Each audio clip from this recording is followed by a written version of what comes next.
18 வயசு 20 வயசுலாம் கொலஸ்ட்ரால்லாம் impossible. Child ஒபிசிட்டின்னு சொல்லுவாங்கள்ல, அந்த குழந்தை பருவத்தில் இருக்கிற உடல் பருமன்றது ரொம்ப டேஞ்சரஸான விஷயம். 18 வயசுக்குள்ளே நீங்கள் ரெடி பண்ணிங்க உடம்ப, இல்லைன்னா அப்புறம் ரொம்ப கஷ்டம். இது மாதிரி ஒவ்வொரு ப்ராப்ளமாக இன்னும் உங்களை மோசமாக்கிட்டே போய் ஒரு ஸ்டேஜில் உங்கள் வாழ்நாளே குறைய ஆரம்பிச்சிடும்.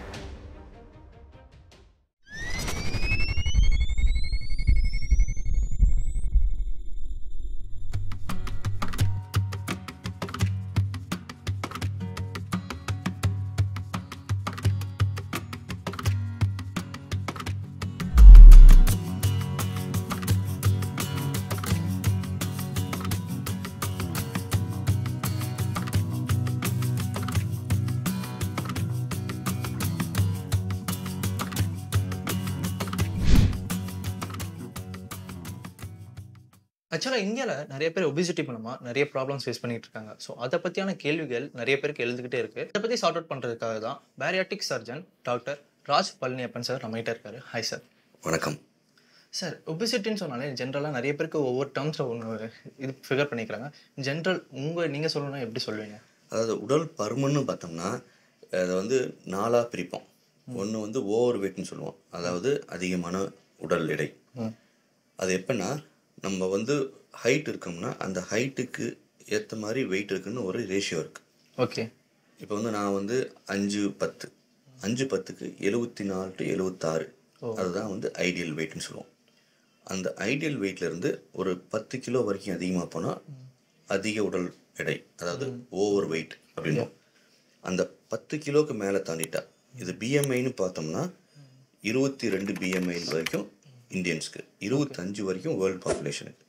அந்த 22 பிஎம்ஐ அப்படின்னா 72, 73, 25 பிஎம்ஐனா 76, அதுதான் வெயிட் சொல்கிறேன். அதுக்கு மேலே போனால் உடல் அதிக எடை. உடல் பருமன்றது ஒபிசிட்டி. அந்த ஒபிசிட்டிலே 3ஆக பிரிப்போம். 10 to 20 கிலோ வரைக்கும் இருந்தாங்க அப்படின்னா மாடரேட் ஒபிசிட்டின்னு சொல்லுவோம். அதுக்கு மேலே போச்சுன்னா சிவியர் ஒபிசிட்டி. 20 to 35 கிலோ வரைக்கும் போச்சுன்னா, 35 கிலோவுக்கு போச்சு மேலே போச்சுன்னா மார்பிட் ஒபிசிட்டியும். மார்பிட் ஒபிசிட்டின்னா நோய்வாய்ப்பட்ட உடல் பருமன். அதை ஒரு நோயாக பார்ப்போம். ஸோ 35 கிலோவுக்கு மேலே அதிகமாக போயிட்டாங்க அப்படின்னா அதை நோயாக பார்க்குறது. இதுதான் 3ஆக பிரித்து ஒவ்வொரு ஸ்டேஜுக்கும் ஒவ்வொரு அட்வான்டேஜ் இருக்குது. அதாவது உடல் எடை அதிகம், ஓவர் வெயிட் அப்படின்ற ஸ்டேஜில் எதுவுமே மாறாது, மெட்டபாலிசம் மாறாது, லைஃப் ஸ்டைல் மாறாது. நீங்கள் அதிகமாக சாப்பிடுவீங்க, இல்லை கம்மியாக செலவு பண்ணுவீங்க, அல்லது கொஞ்சம் நோய்கள் ஏதாவது அந்த ஹார்மோன்ஸு, என்சைம்ஸு, அது மட்டும் கொஞ்சம் மாற்றங்கள் இருக்கும், வேறு எதுவுமே மாறாது. அப்போ 100% வெயிட்டை குறைக்கலாம். அதனால் அந்த ஓவர் வெயிட் கேட்டகரி. மாடரேட் ஒபிசிட்டின்னு வரும்போது மெட்டபாலிசம் கொஞ்சம் ஹிட் ஆகும்.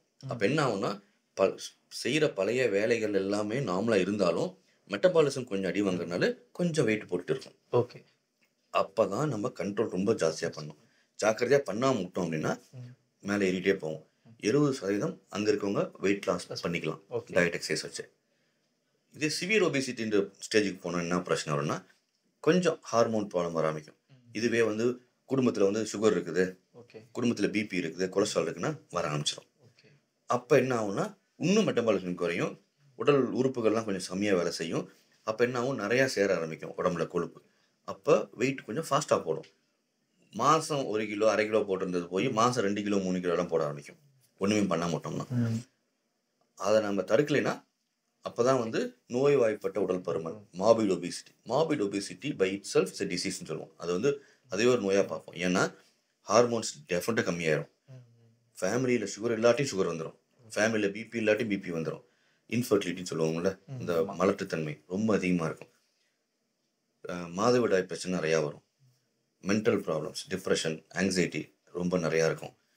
ப்ளஸ் ஸ்லீப் ஆப்னியான்னு சொல்லுவோம், மூச்சுத்திறனல் அதிகமாக இருக்கும், மூட்டு வலி. இது மாதிரி ஒவ்வொரு ப்ராப்ளமாக இன்னும் உங்களை மோசமாக்கிட்டே போய் ஒரு ஸ்டேஜில் லைஃப் ஸ்பேன்னு சொல்லுவோம், உங்கள் வாழ்நாள் குறைய ஆரம்பிச்சிடும். அதனால தான் அந்த ஒபிசிட்டியை இது மாதிரி 4 கேட்டகரியாக பிரித்து அதுக்கேற்றாப்புல எப்பப்போ என்னென்ன வைத்தியம் பார்க்கணுன்னு கிளாரிட்டி பண்ணுறதுக்காக இந்த கேட்டகரியாக பிரிச்சிருக்கோம். இதை கிரேடிங் ஆஃப் ஒபிசிட்டின்னு. என்னன்னா, இப்போ ஒபிசிட்டினாலே காசிட்டிவ் ஃபேக்டர்ஸ்னு ஒன்று, இதனால தான் இது வந்திருக்கும் அப்படின்னு ஒரு ஜென்ரலாக ஒரு விஷயங்கள் இருக்கும். அதை லீட் பண்ணுறது என்னென்ன விஷயங்களாக இருக்குது? நம்ம ஒரு மித்துன்னு சொல்லுவோம்ல, இப்போ உலகத்தில் ரொம்ப அதிகமாக நம்ம நினைக்கிறது குண்டா இருந்தா ஏன்டா இவ்வளோ சாப்பிட்ற, சாப்பாடு தான் முதல்ல ஒபிசிட்டிக்கு காரணம் பார்ப்போம். ஆக்சுவலாக சாப்பாடு வந்து முதல் காரணம் கிடையாது. ஓகே. முதல் காரணம் வந்து ஜெனட்டிக்கல் அண்ட் ஹார்மோனல் நேச்சர். சாப்பாடு மூலமா அதை கண்ட்ரோல் பண்றதால சாப்பாடு வந்து காரணமா நமக்கு தெரியுது. ஓகே. பட் ஆனால் ஆக்சுவலாக கண்ட்ரோல் பண்ணுறதுக்கு நம்ம ஹார்மோன் அண்ட் என்சைமேட்டிக் பார்ப்போம். So genetical nature 60 to 70% of people கொஞ்சம் ஜெனட்டிக்கல் ப்ரிடிஸ்போசிஷன் இருக்கும். ஓகே. அதில் ஒரு 30 to 40 பீப்புள் வந்து ஹார்மோனல் ப்ராப்ளம் இருக்கும். மீதி 30 to 40 பீப்புள் தான் அதிகமாக சாப்பிட்றதால வர்றது. நீங்கள் பார்த்தீங்கன்னா எங்களுக்கு வர பேஷண்ட் பார்த்தோம்னா கிட்டத்தட்ட 70% பேஷண்ட் பார்த்தோம்னா சாப்பாடு கேலரிஸ் 2250 2400 கேலரி சாப்பிடணும் ஆவரேஜாக. 2200 மேலே சாப்பிட மாட்டாங்க யாருமே. ஆனால் பார்த்தா 120 130 இருப்பாங்க. நிறைய பேர் அந்த மாதிரி தான் இருந்திருக்காங்க. அவங்கெல்லாம் பார்த்தீங்கன்னா அவங்க எப்படி சொல்லுவீங்க, நான் கம்மியாக தான் சாப்பிட்றேன் இன்னும் கூட்டாக்கணும்ல. ஸோ மோஸ்ட்லி வந்து ஜெனட்டிக்கல் அண்ட் ஹார்மோனல் ஆக்டிவிட்டி அதை வந்து ட்ரிகர் பண்ணி அதிக கொண்டு போகிறது சாப்பிட்றது. ஓகே. சாப்பாடை ப்ரைமரி ரீசனாக சொல்லக்கூடாது. அதாவது நாங்கள் வந்து இன்னுமே பார்த்தீங்கன்னா ஒரு டயட்டிஷியன் போனோம், இது போனோம்னா சாப்பாடு அதை மட்டுமே பார்க்குறாங்க. ஆனால் தான் லைஃப் ஸ்டைல் பார்க்கறது. இப்போ லைஃப் ஸ்டைல் மெடிசன் ஒரு ஸ்பெஷாலிட்டியே வந்திருக்கு. எதுக்குன்னா இதை லைஃப் ஸ்டைல் டிசீஸ் அப்படின்னா இது மல்டி ஸ்பெஷாலிட்டி டிசீஸ். ஒரு விஷயங்கள்லாம் பண்ணுறது இல்லை. ஸோ ஹார்மோனு ஜெனட்டிக்ஸ் இதெல்லாம் பார்த்து அதில் வர்றது. ரெண்டாவது நான் சொன்ன மாதிரி டயட். ஓகே. மூணாவது செடென்டரி லைஃப் ஸ்டைல். சுத்தமாக ஆக்டிவிட்டியே இல்லாமல் சாப்பிட்றதுலாம் செலவே பண்ணுறதுக்கு வழி இல்லை. வெயில் நம்ம வெளியே போகிறதில்ல. ஆஃபீஸ்லேருந்து வீட்டுக்கு காரு, ஏசி. இங்கேருந்து ஜிம்முக்கு போனால் கூட லிஃப்ட் ஏறி ஜிம்மில் போய் ஜாகிங் போகிறோம் ட்ரெட்மில்ல. அது நம்ம நான் 2 ஸ்டெப்ஸ் 2 பாடி 3 பாடி நடந்து போகணும் கிடையாது. லிஃப்ட்டில் ஏறி அங்கே போய் ட்ரெட்மில். அந்த அளவுக்கு நம்ம மைண்டை வந்து மலிக்க வச்சிருக்கோம். ஓகே. ஃபிசிக்கல் ஆக்டிவிட்டி அப்படின்றத ஒரு கான்செப்டே இல்லாமல் போச்சு. அது மூணாவது. நாலாவது காரணம் மெடிசின்ஸ். அது நம்ம மாதிரி இந்தியா மாதிரி கண்ட்ரியில் பார்த்தோம்னா செல்ஃப் மெடிகேஷன். தலைவலியா நேராக ஃபார்மசி போ, மாத்திரை வாங்கி போடு, பல்வலியாக போடு, பக்கத்து வீட்டுக்காரங்களுக்கு வந்து ஒரு மாத்திரை ஒர்க் அவுட் ஆச்சுன்னா அந்த மாத்திரை வாங்கி போடும். என்ன காரணம்னே தெரியாது. தலைவலிக்கு 1000 காரணம் இருக்கு. எதோ காரணம் பார்க்காம தலைவலிக்கு பேரஸ்டமால், அவ்வளோதான். அலர்ஜியா அவில், இது மாதிரி இதுனா ஆன்டிபயோட்டிக் உங்களே வாங்கி போட்டுக்கிறது. இப்படி செல்ஃப் மெடிகேட் பண்ணுறதுனால நிறைய ஒபிசிட்டி, ஹார்மோன்ஸ் மாதிரி ஒபிசிட்டி வருது. ஆக்சுவலாக செல்ஃப் மெடிகேஷன் பயங்கரமான ஒரு ரீசன். அதை வந்து நம்ம நாட்டில் வந்து அதை பற்றி கெடுக்கிறதே கிடையாது. கவர்மெண்ட்டும் பெருசாக பேசுறது கிடையாது, டாக்டர்ஸும் சரியாக பேசுறது கிடையாது, பப்ளிக்கும் அதை கேட்கறது கிடையாது. ஸோ இதெல்லாம் தான் மெயின் காஸ்டிட்டி ரீசன் சொல்லுவோம். அப்புறம் பார்த்தோம்னா நம்மளோட social status, stress, peer pressure. ஏன்னா அவனுக்கு பீஸா பிடிக்குதா, நம்மளுக்கு பீஸா சாப்பிடணும், பீஸா தான் ஸ்டைலு, நூடுல்ஸ் சாப்பிட்டா தான் ஸ்டைலு, பர்கர் சாப்பிட்டா தான் ஸ்டைலு, வெளியே போய் சாப்பிட்டா தான் ஸ்டைலு, ஸ்விக்கியில் ஆர்டர் பண்ணால் தான் ஸ்டைலு. இப்படி பண்ணி இந்த ஹோல் ஃபுட்டுன்ற கான்செப்டே மறந்துட்டோம். எல்லாம் ப்ராசஸ்ட் ஃபுட்டு. ஸோ இதெல்லாம் இது மாதிரி நிறையா சேர்ந்து உடம்பை கெடுத்து ஹார்மோனெல்லாம் குட்டிச்சூராக்கி வர்றது தான் ஒபிசிட்டி. ஓகே. அப்போது மாடர்ன் லைஃப் ஸ்டைல் இருந்துதான் கொஞ்சம் இது இன்னும் அதிகமாக இருக்குன்னு சொல்லலாமா? 100% மாடர்ன் லைஃப் ஸ்டைல் தான் ஒபிசிட்டிக்கு முதல் காரணம். இப்போ பார்த்தீங்கன்னா 1911 12 பிக் ஜோன்னு ஒரு ஆள், 210 கிலோ, அவரை வந்து சர்க்கஸில் வச்சு உலகத்திலேயே குண்டான மனிதன்னு சர்க்கஸில் காமிச்சாங்க. இன்னைக்கு எத்தனை பேர் நம்ம ரோட்டில் பார்க்குறோம் அதே 210 கிலோ 220 கிலோவில்.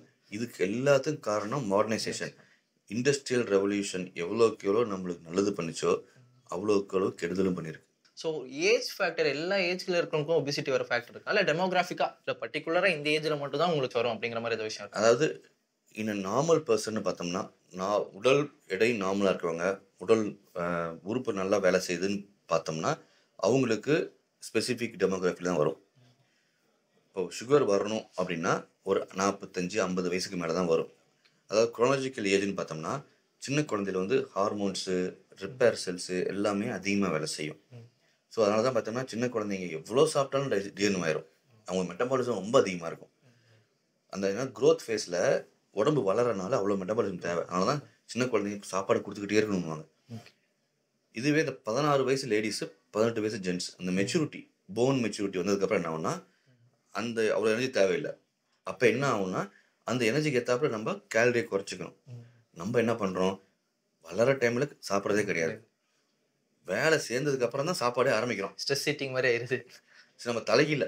அதே மாதிரி வயசாக ஆக்டிவிட்டி அதிகப்படுத்தணும். நம்ம வயசாக செடென்ட்ரி ஆகிறோம். ஏன்னா சார்கோபினியான்னு சொல்லுவோம், மசில் லாஸ் இருக்கும் வயசாக. அப்போ மசில் லாஸ் அரெஸ்ட் பண்ணோம்னா ஆக்டிவிட்டி அதிகமாகணும். எல்லாருமே மெட்டபாலிசம் அதிகமாக்கனால ஃபிட்டாக தெரிவாங்க எல்லாமே. அந்த மெட்டபாலிசம் நம்ம மேனேஜ் பண்ணணும்னா வயசாக வயசாக ஆக்டிவிட்டி அதிகப்படுத்தணும், சாப்பாட்டை குறைக்கணும். நம்ம எல்லாமே ரிவர்ஸ். வயசாக வயசாக ஆக்டிவிட்டி கம்மியாகுது, சாப்பாடு அதிகமாகுது. ஓகே. இதை வந்து நம்ம பாடியை என்ன புரிஞ்சிக்காம பண்ணுறனால தான் இந்த பிரச்சனைகள். With age has to be like this. சின்ன வயசில் என்ன வேணால் சாப்பிட்லாம். ஒன்ஸ் காலேஜ் போயிட்டதுக்கப்புறம் கொஞ்சம் கண்ட்ரோல், 25% கண்ட்ரோல் பண்ணணும். மிட் லைஃப் குழந்தை பிறந்து அப்பா அம்மாவாகி 30-50 வயசு வரைக்கும் 50% கண்ட்ரோல் பண்ணணும். அந்த 50% கண்ட்ரோல் எப்படி பண்ணணும்னா 25% டயட் கண்ட்ரோல், 25% ஆக்டிவிட்டி இன்க்ரீஸ். 60 வயசுக்கு மேலே போச்சுன்னா 70% கண்ட்ரோல். சாப்பாடு வாழ்கிறதுக்கு மட்டும்தான் 60 வயசுக்கு மேலே போச்சுன்னா. ஆக்டிவிட்டி மட்டும்தான் உங்களுக்கு நார்மலாக வச்சுக்கிறது. இது மாதிரி அந்தந்த ஏஜுக்கு மாற்றணும்னா எவ்ரி 20 இயர்ஸ் லைஃப் ஸ்டைல் மாற்றணும். இந்த கான்சிக்வன்ஸ்னு எடுத்துக்கிட்டோம்னா ஹெல்த் வைஸ் பார்த்தோன்னா எந்த அளவுக்கு ரிஸ்க் ஃபேக்டர் அதிகமாக இருக்குது, அதுவும் இல்லாமல் எந்த மாதிரியான பிரச்சனை லைஃப் லாங் கண்டினியூ ஆகிறதுக்கான வாய்ப்புகளும் இருக்குது. ஸோ ரிஸ்க் ஃபேக்டர்னு பார்த்தோம்னா இது வந்து சொல்லுவாங்க, அந்த காலத்தில் சொல்லுவாங்க, அதாவது way to a man's heart is to stomach அப்படின்வாங்க. அந்த கான்செப்ட் வந்து மேனுன்ற கான்செப்ட் எடுத்துகிட்டு டு ஹியூமன் பீயிங் எல்லாமே வயிற்றில் தான் ஆரம்பிக்குது. நம்ம உடம்புல எண்டோக்ரைன் ஆர்கன் சொல்லுவோம்ல, பிக்கெஸ்ட் எண்டோக்ரைன் ஆர்கன் வந்து டைஜஸ்ட் சிஸ்டம். ஸோ நம்ம சாப்பிட்ற வச்சு தான் நிறைய ஆக்டிவிட்டீஸ் ஒர்க் ஆகும். நம்ம சாப்பிட்ட உடனே அங்கே வந்து ஒரு ஹார்மோன் இருக்குது, இன்கட்டின் குரூப் ஆஃப் ஹார்மோன்ஸ், அது சுரக்கும். அந்த இன்கட்டின் குரூப் ஆஃப் ஹார்மோன்ஸ் வந்து இன்சுலினுக்கும் அதுக்கும் பயங்கர லிங்க். இன்சுலின் ரெசிஸ்டன்ஸை குறைக்கும், இன்சுலின் சென்சிட்டிவிட்டி அதிகப்படுத்தும். ஸோ இன்சுலின் அதிகமாக சுரக்கும்.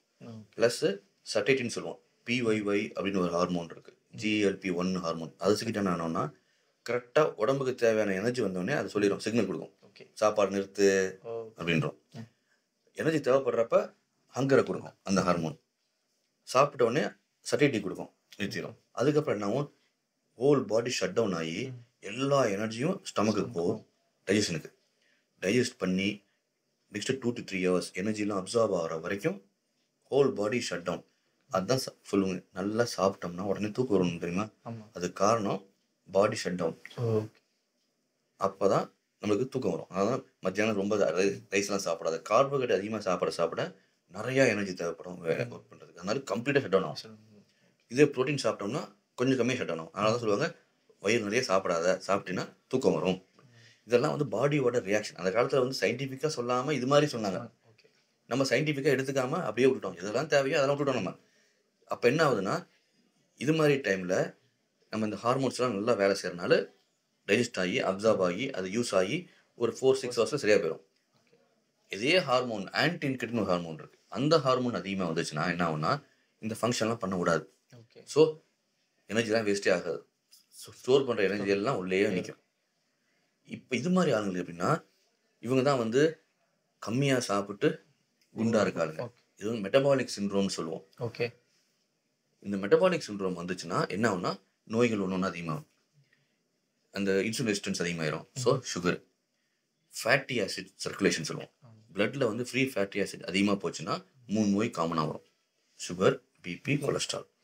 இது மூணுமே ஃபேட்டி ஆசிட் அதிகமாக செக்ரேட் ஆகுது, சுரக்கிறதா அப்படின்னு பிளட்டில் போகிறதால. அந்த ஃபேட்டி ஆசிட் காரணம் உடல் பருமன் ஒன்று, ரெண்டாவது இந்த டைஜஸ்ட் சிஸ்டத்தில் வந்து ஃபேட் எல்லாம் அப்சர்வ் ஆகி யூஸ் ஆகாமல் அப்படியே சுற்றிட்டு இருக்குது. இதால் இந்த 3 நோய் வந்து என்ன ஆகுனா, எல்லா ஆர்கன்லையும் போய் பிளட் சப்ளை கம்மியாகும், அதோட ஃபங்க்ஷன் கம்மியாகும். அப்போ என்னாகும், ஆர்கன்ஸ் கொஞ்சமாக ஒர்க் ஆகாது. ஜெனட்டிக்கலாக உங்களுக்கு இப்போ தைராய்டில் ப்ராப்ளம் ஃபேமிலியில் இருந்துச்சுங்களேன், தைராய்டு முதல்ல அஃபெக்ட் ஆகும். ஓகே. லேடிஸ்க்கு வந்து பீரியட் ப்ராப்ளம் ஃபேமிலியில் இருந்துச்சுங்களேன், பீரியட் சீக்கிரம் அஃபெக்ட் ஆகும். ஸோ ஒன்ஸ் பீரியட் அஃபெக்ட் ஆச்சு, தைராய்டு அஃபெக்ட் ஆச்சுங்களேன், அதுவும் உடல் பருமன் கொண்டு வரும். So it's cycle, one led to other. அதில் அப்படியே சைக்கிள், ஏதோ ஒன்று பிரேக் ஆகாமல் போயிட்டே இருக்கும், குண்டாடிட்டே இருப்பாங்க. இதெல்லாம் காமன். இதுக்கு மேலே நோயின்னு பார்த்தோம்னா மென்டல் டிஸ்டர்பன்சஸ். ஒன்று வந்து செரண்டரி, அது வந்து பாடி சொன்னல, பாடி எப்பயுமே சோம்பேறித்தனமாகவே இருக்கும். ஏன்னா அந்த ஹார்மோன் சுரக்காதனால, இன்க்ரிடின் சுரக்காதனால, ஆன்டி இன்க்ரிடின் அதிகமாக சொன்னாலும் எப்பயுமே வீக்காக ஃபீல் பண்ணுவோம், சோம்பேறித்தனமாக இருக்கும், வெளியே போக பிடிக்காது, இதெல்லாம் பிடிக்காத போது ஸ்டோர் ஆகிட்டே இருக்கும். அப்போ என்ன ஆகும், பியர் ப்ரெஷர் அதிகமாகும், பீப்புள் ஸ்டார்ட் கமெண்டிங், அந்த பாடி ஷேமிங் அதெல்லாம் ஆரம்பிக்கும். ஸ்ட்ரெஸ்ஸு, மென்டல் ஸ்ட்ரெஸ்ஸு, டிப்ரெஷன் அது மாதிரி வரும். தென் வெயிட் அதிகமாக இருந்தாலும் மூச்சு தண்ணல் அதிகமாகும், நடக்கும்போது மூச்சு வாங்கும், ஏன்னா ஆக்சிஜன் சரியாக போகாது. அது போகாதனால ஸ்லீப் ஆப்னியா நோய் வரும். வெயிட் அதிகமாகனாலும் முட்டி வலி, ஆர்த்ரைட்டிஸு. ஆர்த்ரைட்டிஸ் வந்து எக்ஸசைஸ் பண்ண முடியாது, எக்ஸசைஸ் பண்ணாட்டி வெயிட் குறைக்க முடியாது, கோவம் வரும், டிப்ரெஷனு, ஸ்டார்ட் ஈட்டிங். ஏன்னா ஈட்டிங் இஸ் சொல்ல சாப்பா. இது மாதிரி ஒன் லெட் டு அதர். இதெல்லாம் வந்து சிம்பிளாக வந்து சொல்லுவாங்க, டாக்டர் நான் எல்லாமே ஓகே டாக்டர், எனக்கு ஒரு டயட் மட்டும் கொடுங்க டாக்டர், நான் எல்லா வெயிட்டும் குறைச்சி காமிக்கிறேன், எல்லாம் சொல்கிறது ஈஸி. அப்படி பார்த்தோம்னா உலகத்தில் யாருமே குண்டாக மாட்டோம். இன்றைக்கி 1% 2% வந்து 40% உண்டாயிட்டோம். ஸோ இது மாதிரி நோய்கள் வர வர என்ன ஆகும்னா மெட்டபாலிசம் இன்னும் கம்மியாகி நீங்கள் நினைச்சாலும் வெயிட் குறைக்க முடியாது அதுக்கு மேலே. அதனால தான் நோய் வரதுக்கு முன்னாடி அதை தடுக்கிறது ரொம்ப ரொம்ப முக்கியம். Cancers, intestinal cancers, early death, heart attack பார்த்து இப்போ நிறைய கேள்விப்படுறோம்ல, 30 வயசு 40 வயசு பேர் ஆகிறாங்க ஹார்ட் அட்டாக்கு. இதெல்லாம் வந்து ரொம்ப ரொம்ப very common. 70-80% chances of early death. 6லேருந்து 8 வருஷம் உங்கள் லைஃப் ஸ்பேன் குறைஞ்சிருச்சு ஒபிஸாக இருந்தீங்கன்னா. மார்பிட் ஒபிஸாக இருந்தீங்கன்னா 10 வயசு வரைக்கும் குறைஞ்சி போச்சு. ஸோ உங்கள் லைஃப்பில் 80 வருஷத்துல நீங்கள் 10% கழிச்சிட்டீங்க. டிசீஸ் ஃப்ரீ லைஃப்னு சொல்லுவோம்ல, அது வந்து 50% தான். ஸோ நீங்கள் 80 வயசு வரலாம், 40 வயசு தான் டிசீஸ் ஃப்ரீயாக இருப்பீங்க. மீதி 40 ஃபுல்லாக நோயில் இருப்பீங்க. பாதி வாழ்க்கையை நோயில் கழிக்கிறீங்க, கால்வாசி வாழ்க்கையை உயிர் போய் இழந்துக்கிட்டீங்க. இதெல்லாம் ஒபிசிட்டியால் மட்டும்தான். இன்னைக்கு உலகத்தில் கேன்சரு, சுகரு, ஹார்ட் அட்டாக்கு இதெல்லாம் தான் காமனஸ்ட் டிசீசஸ் தட் கில்லிங் பீப்புள்ன்றாங்க. ஆனால் இது எல்லாத்துக்கும் பேக்ரவுண்டில் பார்த்தோம்னா obesity. So primarily obesity single common factor for all the deaths. அதனால தான் வந்து ஒபிசிட்டி இப்போ இவ்வளோ பெரிய இஷ்யூவாக இருக்குது. ஃபிட்னஸ்ஸு, ஃபேடு இதை வந்து அழகாக பார்க்காம உடம்பு ஹெல்த்துக்கு குவாலிட்டி ஆஃப் வாழ்கிறதுக்காக இதை பார்த்தோம்னா எதுவுமே ஈஸியாக போயிடும். அதை விட்டுட்டு நான் அழகாக தெரியணும் ட்ரெஸ், அதுவும் மாடர்னைசேஷன் ப்ராசஸில் அதே மாதிரி அழகுக்காக வெயிட்டு குறைக்கணும்னு போய் உடம்புக்காக வெயிட்டு குறைக்க ஆரம்பிச்சோம்னா நம்மளுக்கு ஈஸியாக புரியும், ஈஸியாக அண்டர்ஸ்டாண்ட் பண்ணிக்க முடியும், ஈஸியாக குறைக்க முடியும். டயாபெட்டிஸ்க்கும் as well as ஒபிசிட்டிக்குமே லிங்க் இருக்குங்கிற மாதிரி சொல்கிறாங்க. ஸோ அது என்ன மாதிரியான லிங்கேஜ் இருக்குது? அதான் இந்த லிங்க் இந்த சொன்னால GLP-1. ஸோ இந்த GLP-1ன்ற ஹார்மோன் என்ன பண்ணும்னா இன்சுலின் ரெசிஸ்டன்ஸை குறைக்கும். அதாவது இன்சுலினை சுரக்கிறதுக்கு ஒரு எதிர்ப்பு இருக்கும் நம்மளே. அது எப்போ வரும்னா நம்ம சாப்பிட்றப்ப. சாப்பிட்டு முடிச்சு அதை அப்சர்வ் பண்ணதுக்கப்புறம் அதிகமாகும், அது வரைக்கும் கம்மியாக இருக்கும். அந்த இன்சுலின் ரெசிஸ்டன்ஸு டே ஃபுல்லாக இருந்து வச்சுங்களேன், இன்சுலின் சர்க்குலேஷனை குறைக்கும். ஸோ அந்த இன்சுலின் ரெசிஸ்டன்ஸே ஒரு நோய். அதை நம்ம கண்ட்ரோல் பண்ணுறது தான் ஒபிசிட்டி கண்ட்ரோல் பண்ணுறது. அது பண்ணாமட்டோம்னா அடுத்த ப்ராசஸ்ஸு டயபெட்டிஸ். அந்த இன்சுலின் ரெசிஸ்டன்ஸ் கம்மியாகும் போது இன்சுலின் சர்க்குலேஷன் கம்மியாகும். அப்போ என்ன ஆகும், நீங்கள் சுகர் சாப்பிட்டீங்கன்னா சுகருக்கு இன்சுலின் கிடையாது நியூட்ரலைஸ் பண்ணுறதுக்கு, டைஜஸ்ட் பண்ணுறதுக்கு. அப்போ என்ன ஆகும், உடம்புல சுகர் சேர்ந்துடும். இது ஒரு ப்ராசஸ். ரெண்டாவது ப்ராசஸ் இன்சுலின் சென்சிட்டிவிட்டின்னு சொல்லுவோம். செக்ரீஷன் அதிகமாக வருது, இன்சுலினுக்கான ரியாக்ஷன். இன்சுலின் கொடுத்தோம்னா இப்போ நம்ம ஒன்று ஆசைப்பட்டு பண்ணுறோம், அவங்க அதை ஏற்றுக்கலாம், என்ன பண்ண முடியும்? இன்சுலின் சுரந்தாலும் உடம்பு ஏற்றுக்கணும், அதுக்கான சென்சிட்டிவிட்டி இருக்கணும். அந்த சென்சிட்டிவிட்டியும் அது பாதிக்கும் இந்த ஹார்மோனால். ஸோ இன்சுலின் ரெசிஸ்டன்ஸும் அதிகமாக இருக்கும், இன்சுலின் சென்சிட்டிவிட்டி கம்மியாக இருக்கும். ஸோ எந்த வகையில் பாதிக்குதோ அந்த வகையில் ஒபிசிட்டி மோசமாகும், சுகரும் மோசமாகும். ரெண்டுமே வச்சுங்களேன், சென்சிட்டிவிட்டி கம்மியாச்சு, ரெசிஸ்டன்ஸ் அதிகமாச்சுன்னா தான் வெரி சீக்கிரமாக ஒரு 2 வருஷம் 3 வருஷம் சுகர் வந்திருக்கும், பார்த்தா இன்சுலின் போயிடுவாங்க. ஸோ இதனால அந்த stage of disease of diabetes அதை நம்ம ரொம்ப கண்ட்ரோல் பண்ணி வைக்கணும். இல்லைன்னா என்ன ஆகும்னா ஒபிசிட்டியில் டயபெட்டிஸ் அதிகமாகும். நார்மல் நார்மல் டயபெட்டிஸோட ஒபிசிட்டி டயபெட்டிஸ் ரொம்ப டேஞ்சரஸ். ப்ராசஸ் ஃபாஸ்ட்டாக போகும். அந்த ஃபாஸ்ட்டாக போகிறப்ப கிட்னி, நரம்பு, கண், மூளை, உடம்புல இருக்க உறுப்பு எல்லாம் அஃபெக்ட் ஆகும். ஸோ எல்லாம் அஃபெக்ட் ஆகும்போது கிட்னி ஃபெயிலியர் வரலாம், ஹார்ட் ஃபெயிலியர் வரலாம், இது மாதிரி வேரியஸ் கண் போய் கெட்டு போயிடலாம், புண்ணானா ஆறாமல் போயிடும், இது மாதிரி ஒன்றுனா இன்ஃபெக்ஷன் ஆகி டயபெட்டிஸ் கேன் கில் யூ. ஆனால் அதெல்லாம் பார்க்க மாட்டாங்க, ஒபிசிட்டியை பார்க்க மாட்டாங்க. எனக்கு சுகர் தான் இருக்குது டாக்டர், மற்றபடி பிரச்சனை இல்லை இருக்குன்னா, ஐயோ அந்த சுகருக்கு காரணமே இந்த உடல் பருமன் தான்ப்பா, அதை குறைப்பாண்ணா. இல்லை டாக்டர், நான்லாம் ஆக்டிவாக தான் இருக்கேன் டாக்டர். இதுதான் டினையல் நம்ம ஊரில். இதை டினையலாலேயே நம்ம சுகர் அதிகப்படுத்திட்டு இப்போ உலகத்தில் 2வது நாடு 2030 உலகத்தில் சுகர் இருக்கிற நம்பர் 1 நாடாக போகிறோம். இதெல்லாம் பெருமைப்படலாம், இதெல்லாம் பெருமை பண்ணுற விஷயம் கிடையாது. இதெல்லாம் கொஞ்சம் நம்ம சீக்கிரம் பார்த்துக்கணும். இப்போ சின்ன வயசுலேருந்தே ரொம்ப கொஞ்சம் குண்டாக இருக்காங்க அப்படின்னு சொல்லுவாங்க. அவங்க ஏஜ் ஆனதுக்கப்புறம் அவங்க என்ன கண்ட்ரோல் பண்ணணும், நீங்கள் சொன்ன மாதிரி நிறைய ஒர்க் அவுட் பண்ணுறாங்க, நிறைய ட்ரை பண்ணுறாங்க, டயட் இருக்காங்க, என்னடா ஒன்றுமே ஆலையே அப்படிங்கிற மாதிரி ரொம்ப அதில் டிப்ரெஸ் ஆகிடுறாங்க. சரி, அந்த மாதிரி இருக்கும்போது சின்ன வயசுலேருந்தே இருப்பாங்க. ஸோ அவங்களுக்கு லாங் டேர்ம் ப்ராசஸ் அவங்களுக்கு என்ன பிரச்சனை வரும்? அதாவது இந்த சைல்டுஹுட் ஒபிசிட்டின்னு சொல்லுவாங்கள்ல, அந்த குழந்தை பருவத்தில் இருக்கிற உடல் பருமன்றது ரொம்ப வந்து டேஞ்சரஸான விஷயம். ஏன்னு பார்த்தோம்னா குழந்தை பருவத்தில் உண்டாகிறதுக்கான வாய்ப்பு வந்து 2-3% தான். ஏன்னா உடம்புக்கு அவ்வளோ எனர்ஜி தேவை, க்ரோத் ஆகிறனால, பாடி க்ரோ ஆகிறனால கிட்டத்தட்ட 2000-3000 கேலரி தேவை. அதையும் மீறி குண்டாக இருக்காங்கன்னா 2 மெயின் காரணம். ஒன்று சாப்பாடு ரொம்ப லிமிட்டுக்கு மேலே அதிகமாக சாப்பிட்றது, பட் மெயினாக பார்த்தோம்னா வளர ஸ்டேஜில் இந்த ஹார்மோன் இம்பேலன்ஸ் சொல்லுவோம். அந்த உறுப்பெல்லாம் வளர்ந்து ஹார்மோனை செக்ரேட் பண்ணும். அப்போ அதில் ஏதாவது மிஸ்மேட்ச் இருக்குது. இந்த தைராய்டு, பிட்யூட்ரி, அட்ரினல் இந்த மாதிரி உறுப்புகள்லாம் சுரக்கிற இது ஹார்மோன்ஸ் கம்மியாக போச்சு அப்படின்னா அதால் உடல் பருமன் ஆகும். அதனால் இதை வந்து முதல்ல அதை பார்க்கணும். இதை அட்ரஸ் பண்ணாமல் விட்டோம்னா அந்த உறுப்பு சரியாக வேலை செய்யாமல் போச்சு அப்படின்னு வச்சுக்கோங்களேன், பெர்மனண்ட்டாக நீங்கள் மாத்திரை சாப்பிட்டுக்கிட்டு ஓட்டிகிட்டு இருக்க மாதிரி இருக்கும். ப்ளஸ் இந்த சுகர், அதே மாதிரி ஜூனியர் டயபெட்டிஸ் சொல்லுவோம், இந்த மாதிரி இதெல்லாம் முதல்ல பார்த்து அட்ஜஸ்ட் பண்ணிட்டோம்னா ஓரளவுக்கு நம்ம அந்த உடல் பருமனை அப்போ குறைக்கலாம். ஒன்று, அதையும் மீறி நிறையா சாப்பிட்ற அன்ஹெல்தி ஃபுட்டு, இந்த ப்ராசஸ்டு ஃபுட்டு, பாலி அன்சாச்சுரேட்டட் ஃபேட்டியாக சொல்லுவோம், நிறையா ஃப்ரை பண்ணி ஆயிலில் பண்ணி அதே மாதிரி டீப் ஃப்ரை மாதிரி சாக்லேட் சுகர்னு சாப்பிட்டோம்னா கேலரிஸ், எம்டி கேலரிஸ் நிறையா தரும். ப்ரோட்டீன் கம்மியாக சாப்பிடுவாங்க, ஃபேட்டு உழவு சாப்பிட்ணும், காப்ஸ் நிறையா சாப்பிடுவாங்க. இப்போ என்ன ஆகும்னா இந்த ஹை கேலரி ஈட்டிங்கால் வர ஒபிசிட்டி ஹார்மோன்ஸ் அஃபெக்ட் பண்ணணும்னு சொன்னேன். அதை அஃபெக்ட் பண்ணும்போது சின்ன வயசில் வந்து பாடி அதுக்கு ரெசிஸ்டன்ஸ் புஷ் பண்ணி தள்ளிட்டு இருக்கும். இந்த 16-18 வயசுக்கு அப்புறம் பாடி க்ரோத் நின்னதுக்கப்புறம், ஏன்னா அது கேலரி 3000 செலவாயிட்டு இருக்குது, டக்குன்னு 1800-2000 ஆச்சுன்னு. அதுக்கப்புறம் அந்த எக்ஸ்ட்ரா அந்த 1000 சும்மாவே குண்டு முழுக்கவே அது மாதிரி இன்னொரு 1500 கேலரி எக்ஸ்ட்ரா வேணும், செலவு பண்ணோம், வழி இல்லை. அப்போ தான் என்ன ஆகுன்னா 90% மக்கள் குழந்தையாக குண்டாக இருந்தாங்கன்னா அடல்ட்ஹுட்டில் மார்பிட் ஒபிசிட்டி சேருவாங்க. ஓகே, 90% மக்கள். ஓகே. ஸோ 10% தான் வந்து கொஞ்சம் எது அதர் வெயிட்டு அது கம்மியாக முடியும். Me 90% மார்பிட் obesity. நீ 20 கிலோ 30 கிலோ அதிகமாக இருந்திருப்ப, டேரெக்டாக அப்போ 50 கிலோ 60 கிலோ போயிடுவா நீ. ஸோ ரொம்ப dangerous. Adolescent stage, young adult stage, அந்த 15-16லேருந்து 20க்குள்ளே நீங்கள் உடல் எப்படி இருக்கிறீங்கிறது ரொம்ப ரொம்ப முக்கியமான. சீக்கிரம் ஃபிகர் அவுட் பண்ணிடணும். அதை நீங்கள் குண்டு தெரிஞ்சதுன்னா உடனே 18 வயசுக்குள்ளே நீங்கள் ரெடி பண்ணிக்கணும் உடம்பை. சின்ன வயசுலேருந்தே உறுப்பெல்லாம் கஷ்டப்பட்டுருக்கு, எல்லாத்துக்கும் லைஃப் இருக்குது.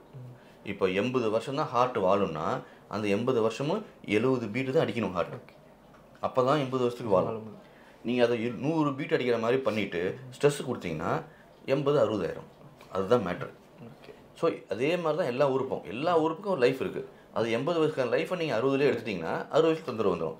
நீங்கள் சின்ன வயசுலேருந்து பண்ணிங்கன்னா அந்த குடும்பத்தில் நோய்க்கான சான்ஸ் இருந்துச்சுங்களேன், ஓகே, சுகருக்கான சான்ஸ் வச்சுங்களேன். எங்கள் அப்பாக்கெல்லாம் 50 வயசு தான் வந்துச்சு, எனக்கு 20லே வந்துச்சுன்னு புலம்புவாங்க. அதுக்கு காரணம் சின்ன வயசுலேயே நம்ம அதை உடல் பருமனை பார்க்காம விட்டது. ஸோ என்ன ஆகும்னா 90% மார்பிட் ஒபிஸ் ஆகிறது மட்டும் இல்லாமல் there is a 70-80% chance, increase chance of diseases. நீங்கள் அதே நம்மளாக இருந்தீங்கன்னா 20% நோய் வரத்துக்கு, ஒபிஸாக இருந்தீங்கன்னா 80% நோய் வரத்துக்கு.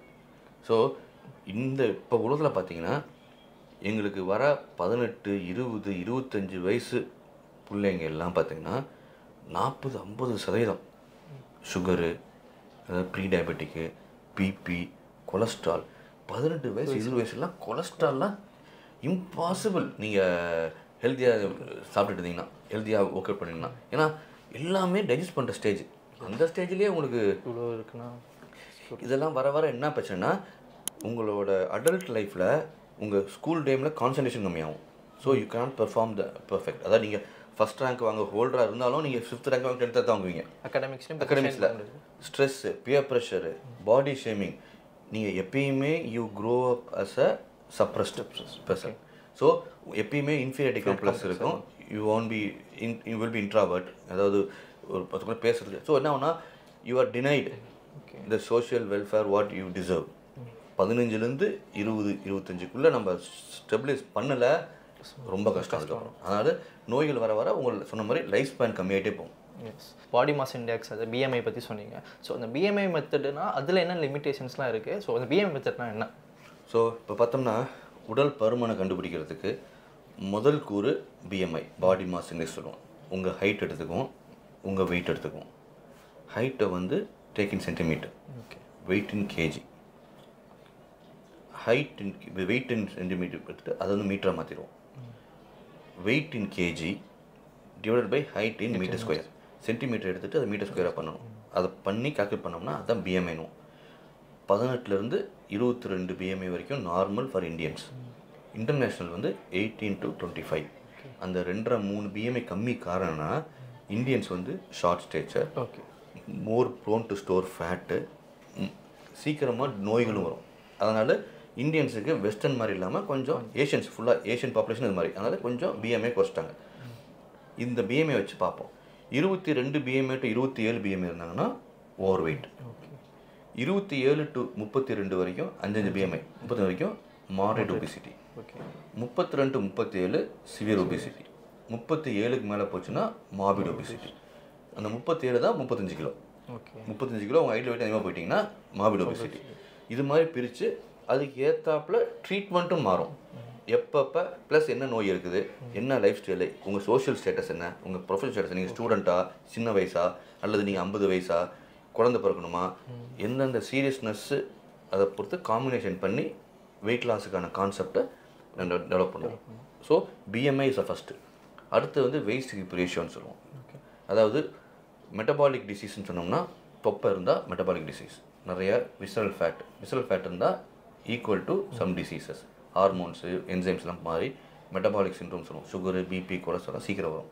அதனால் இந்த வெயிட் ஹிப் ரேஷியோ வந்து லேடிஸ்க்கு வந்து 0.8, ஜென்ஸுக்கு 0.9 இருக்கணும். அதாவது வெயிஸ்ட் டு ஹிப் ரேஷியோ பண்ணும்போது, ஸோ வெயிஸ்டோட ஹிப் அதிகமாக இருக்கணும். கொஞ்சம் வெயிஸ்ட் ஹிப்போட அதிகமாக இருந்துச்சுன்னா 1க்கு மேலே போயிடும். மோர் தேன் 1னா யூ ஆர் மெட்டபாலிக்லி ராங். அப்போ என்ன பண்ணும், ஒல்லியாக இருந்தாலும் வெயிஸ்ட் ஹிப் ரேஷியோ 0.9 மேலே போச்சுன்னா ஜென்ஸுக்கு ப்ராப்ளம், 0.8க்கு மேலே போச்சு லேடிஸ் ப்ராப்ளம். நான் ஒல்லியாக தான் இருக்கிறேன், நீ ஒல்லியாக தான் இருக்கிற, ஆனால் வெயிஸ்ட் ஹிப் ரேஷியோ இருந்ததுன்னா யூக்கு டிசீஸ். அப்பா சொல்லுவாங்க, ஒன்றும் சாப்பிட்றது இல்லை, ஒல்லியாக தான் இருக்கிறேன், ஆனால் சுகர் இருக்குன்னா பார்த்தீங்கன்னா தெரியும். ஜெனட்டிக்கலாக வர்றது வேறு. 10-20% invariably people get however fit you are, but there's a high chance waist hip ratio plus BMI has a higher impact. இது ரெண்டாவது. மூணாவது வந்து muscle mass and fat mass பார்ப்போம். எவ்வளோக்கு மசில் அதிகமாக இருக்கோ அவ்வளோக்கு மெட்டபாலிசம் அதிகமாகும். அப்போ என்ன ஆகுனா muscle is equal to weight maintenance. Weight லாஸுக்கு டயட் இஸ் இம்பார்ட்டன்ட். கரெக்டாக டயட் கண்ட்ரோல் பண்ணோம்னா வெயிட் லாஸ் ஆகலாம். பட் வெயிட் மெயின்டெனன்ஸுக்கு மசில் இஸ் இம்பார்ட்டன்ட். அப்போ உடம்புல எவ்வளோ மசில் இருக்குன்னு பார்ப்போம்.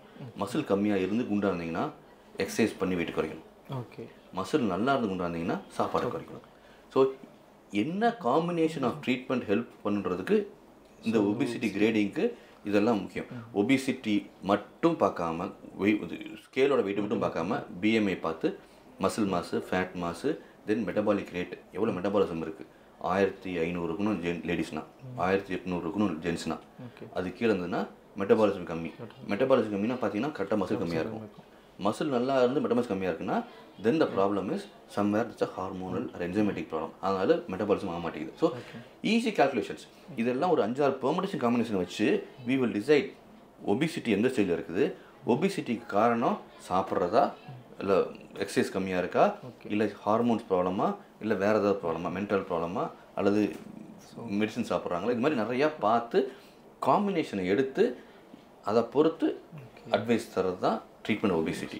அது இல்லாமல் பக்கத்து வீட்டுக்காரங்க குறைஞ்சாங்க அதனால் நானும் ஓடுறேன், பக்கத்துக்காரங்க டயட்டிஷியனை வாங்கி சாப்பிட்டாங்க குறைச்சிட்டாங்க நானும் சாப்பிட்றேன், ஜிம்முக்கு போனால் ஜிம் இன்ஸ்ட்ரக்டர் அவங்கள வெயிட்டை குறைச்சிட்டா நானும் குறைக்கிறேன், அப்படிலாம் முடியாது. ஏன்னா உங்கள் ஒபிசிட்டி வேறு மாதிரி ஒபிசிட்டியாக இருக்கும். ஒருத்தவங்க உடம்பு ஒவ்வொரு மாதிரி இருக்காது. ஒரே மாதிரி ஒபிசிட்டி இருந்தீங்கன்னா தப்பிச்சுக்குவீங்க. வேறு மாதிரி ஒபிசிட்டி இருந்ததுன்னா நீங்கள் என்ன முக்குனாலும் வேலை செய்யாது. அதனால தான் சயின்டிஃபிக்காக அதை அப்ரோச் பண்ணணும்னா இந்த எல்லாம் அசஸ் பண்ணி தான் அப்ரோச் பண்ணணும். ஸோ இந்த பிஎம்ஐ தாண்டி வேறு ஏதாவது மெத்தட்ஸ் எதாவது இருக்கா, வேறு ஏதாவது டூல்ஸ் இந்த measure? Weight hip ratio tool, then muscle mass tool, then fat mass tool, plus பாடியில் எவ்வளோ தண்ணி இருக்குது, வாட்டர் இருக்குது, இது plus major 2 other factors stress and sleep. ரொம்ப ஓவராக ஸ்ட்ரெஸ் இருந்தாலும் வெயிட் போடும். தூக்கம் சரியில்லைனாலும் வெயிட் போடும். ஸோ டைஜஸ்ட் சரியாக ஆகாது. டைஜஸ்ட் ஆகிறதும் அப்சர்வ் ஆனதும் வெளியே செலவு பண்ண விடாது. Stress also will store more and it will help you to eat more. So sometimes நம்ம அதிகமாக சாப்பிட்றீங்க கம்மியாக சாப்பிட்றதுன்னு சொல்கிறோம். அதுவே ஸ்ட்ரெஸ்ஸாக ஈட் பண்ணுறாங்க வச்சுங்களேன், அவங்கள ப்ரெசஸ் பண்ண வச்சுக்கோங்க, ஸ்ட்ரெஸ் இன்னும் அதிகமாகிடும். அப்போ திருட்டு நம்ம சாப்பிட இருப்பாங்க.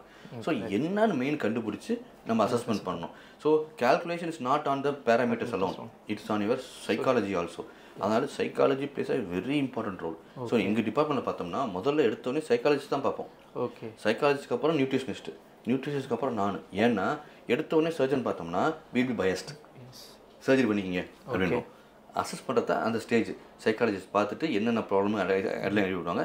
நியூட்ரிஷன் பார்த்து கேலரி ப்ராப்ளமு எல்லாம் ஐடென்டிஃபை பண்ணுவாங்க. Plus nutritionist life style coach. So she will understand the activity part also. So activity nutrition அவங்க பார்த்துக்குவாங்க. சைக்காலஜி பார்த்துட்டு தே வில் கைடஸ். சார் இதெல்லாம் தான் ப்ராப்ளம் சார், அதை பொறுத்து we will take a call, inform decision. அதை விட்டுட்டு நேராக எங்கே தான் வச்சுக்கோங்களேன். நான் என்ன பண்ணுவேன், 40 கிலோ அதிகமாக இருக்கீங்க, சர்ஜரி பண்ணிக்கிங்க, அவ்வளோதான் முடிஞ்சு போச்சு, என் வேலை முடிஞ்சு போச்சு. ஆனால் தட்ஸ் நாட் ரைட் வே. ஏன்னா I might be biased for my field. If you go only to nutritionist, she'll be biased. சாப்பாடு மட்டும் தான் காமி பண்ணுவாங்க. If you go to a gym instructor, he will be biased. நான் exercise பண்ணி குறைச்சி கொடுக்குறாங்க, என்ன ஆகும், ஒரு மாதத்தில் இன்ஜுரி ஆகி வரமாட்டாங்க. இங்கே என்ன பண்ணுவாங்க, ரொம்ப குறைச்சி ஒரு மாதத்துக்கு அப்புறம் ரீபவுண்டு போடா, எனக்கு டயட்டே வேணான்னு சொல்லி ஓவராக சாப்பிடுவாங்க. நான் பண்ணால் என்ன பண்ணுவாங்க, கவுன்சிலிங்கே பண்ணால் பண்ணிட்டோம், ஐயோ சாப்பிட முடியலையே, எனக்கு நியூட்ரிஷன் பழம் போது என்கிட்ட அழுவாங்க. ஸோ ஹோலிஸ்டிக்காக ட்ரீட் பண்ணுறது ரொம்ப ரொம்ப முக்கியமான விஷயம். ஸோ சோஷியோ எக்கனாமிக்கல் அவங்களோட லைஃப் ஸ்டைல் என்னென்னு தெரிஞ்சுக்கிட்டு அதுக்கேற்ற மாதிரி அவங்க பாடி ட்ரீட் பண்ணுறது எல்லாமே லைஃப் ஸ்டைல். அதுதான் primary aim. Wellness and life style அதுதான் ப்ரைமரி பில்லர். அதை சுற்றி தான் மீதி எல்லாம் டிபெண்டிங் அப்பான் என்னமோ அதை தான் பண்ணும்.